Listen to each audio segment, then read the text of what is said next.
ഉദ്യോഗസ്ഥർക്ക് postal ballot കിട്ടിയില്ലെന്ന പരാതിയിൽ തിരഞ്ഞെടുപ്പ് കമ്മീഷനോട് വിശദീകരണം തേടി ഹൈക്കോടതി. കുറ്റ്യാടി സ്വദേശി നഹാസ് അടക്കമുള്ളവർ നൽകിയ ഹർജിയിൽ ആണിപ്പോൾ നടപടിയുണ്ടായിരിക്കുന്നത്. ഹർജി മാസം 21 പരിഗണിക്കും. വിഷ്ണു സുരേഷ് കൊച്ചിയിൽ നിന്ന് വിവരങ്ങളുമായി ചേരുകയാണ്. വിഷ്ണു, എന്താണ് സംഭവം?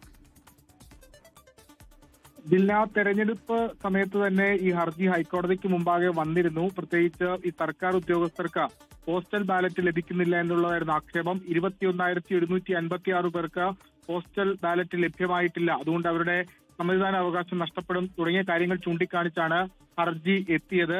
അത് ആ പ്രതിസന്ധി ഇപ്പോഴും തുടരുന്നു എന്നുള്ളതാണ് ഉദ്യോഗസ്ഥർ അറിയിച്ചിട്ടുള്ളത്. തെരഞ്ഞെടുപ്പ് കമ്മീഷന് പോസ്റ്റൽ ബാലറ്റ് നൽകാത്തതുമായി ബന്ധപ്പെട്ട് പരാതി നൽകിയെങ്കിലും നടപടിയെടുത്തില്ല എന്നും ഹർജിക്കാർ ചൂണ്ടിക്കാണിച്ചിട്ടുണ്ട്. നിലവിൽ കോടതി തെരഞ്ഞെടുപ്പ് കമ്മീഷനോട് ഈ വിഷയത്തിൽ മറുപടി തേടിയിട്ടുണ്ട്. ചൊവ്വാഴ്ചക്കകം മറുപടി നൽകാനാണ് ഹൈക്കോടതിയുടെ നിർദ്ദേശം.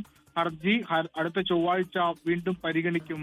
ഇല്ല ശരി, ഉദ്യോഗസ്ഥർക്ക് പോസ്റ്റൽ ബാലറ്റ് കിട്ടിയില്ല എന്ന പരാതിയിലാണ് ഇപ്പോൾ ഹൈക്കോടതിയുടെ ഇടപെടൽ. വിഷ്ണു സുരേഷ് കൊച്ചിയിൽ നിന്ന് വിവരങ്ങൾ നൽകിയത്.